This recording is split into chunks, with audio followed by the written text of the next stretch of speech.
Bien-aimé dans le Seigneur Jésus, je te salue dans le beau et précieux nom de notre Seigneur Jésus-Christ. L'âme du Père, la douce communion du Saint-Esprit sont avec nous dans le glorieux et puissant nom de notre Seigneur Jésus. Une fois encore ce matin, bienvenue à notre émission, ma déclaration matinale. Je te louerai de tout mon cœur, Seigneur mon Dieu, et je te glorifierai à perpétuité, car ta bonté est grande envers moi, et tu délivres mon âme du séjour profond des morts. Ô Dieu, des orgueilleux se sont levés contre moi. Une troupe d'hommes violents en veulent à ma vie. Ils ne portent pas leur pensée sur toi. Mais toi, Seigneur, tu es un Dieu miséricordieux et compatissant, lent à la colère, riche en bonté et en fidélité. Tourne vers moi les regards et aie pitié de moi. Donne la force à ton serviteur et sauve le fils de ta servante. Opère un signe en ma faveur et que mes ennemis le voient et soient confus, car tu me secoues et tu me consoles, ô Éternel. Psaume 86, le verset 11 au verset 16. Alléluia. Bien-aimé dans le Seigneur, que ton âme loue toujours l'Éternel et que ton âme compte toujours ses bienfaits, car ce Dieu que nous servons est un Dieu grand qui nous fait toujours du bien. Et écoute, bien-aimé dans le Seigneur, peu importe le complot du monde ténèbres contre ta vie, sache une seule chose: l'Éternel délivre, et il délivre toujours ceux qui se confient en lui.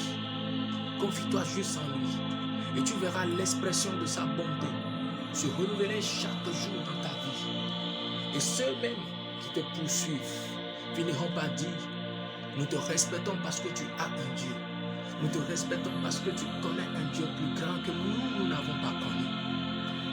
Peux-tu donc nous montrer le chemin? Peux-tu donc nous montrer ce Dieu que tu sais?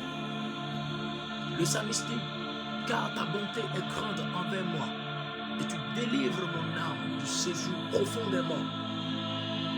Bien-aimé, tout séjour profond des morts,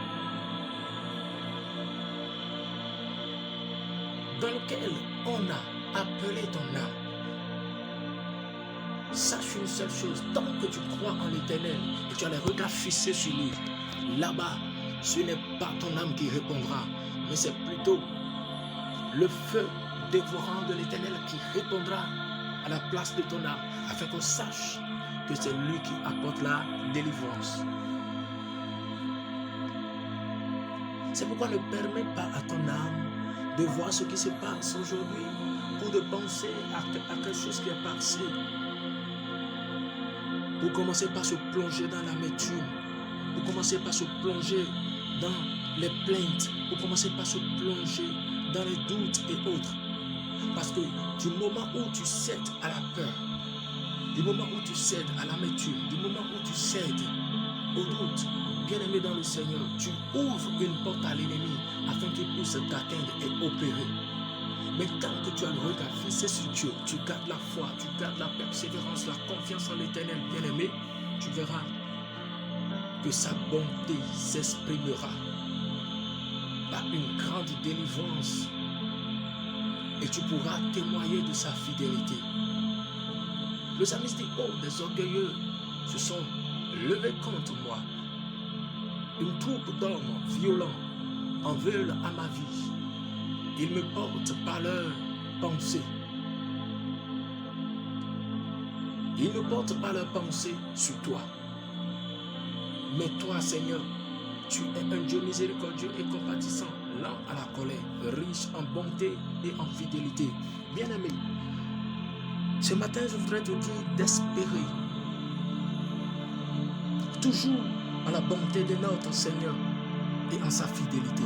Et sache une chose: sa fidélité ne faillit jamais. Et sa fidélité dure pour toujours. Peu importe ce que toi tu es actuellement ou ce que toi tu as fait ou ce que tu fais actuellement, bien-aimé, sache une seule chose, sa bonté dure pour toujours. Et espère en cette bonté, espère en cette fidélité, bien-aimé.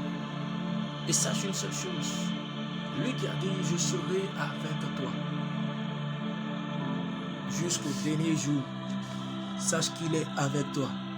Et une multitude qui s'élève contre toi sera réduite en néant et confessera la seigneurie de Dieu. Aie confiance en ce que c'est lui qui opère des signes et des prodiges. Et il opérera un signe et tes ennemis verront et diront, l'Éternel est Dieu. Nous voudrons servir ce Dieu que tu as. C'est pourquoi, bien-aimé dans le Seigneur, une fois encore, aie confiance en l'Éternel. Aie confiance en l'Éternel. Et ne promène pas des regards inquiets.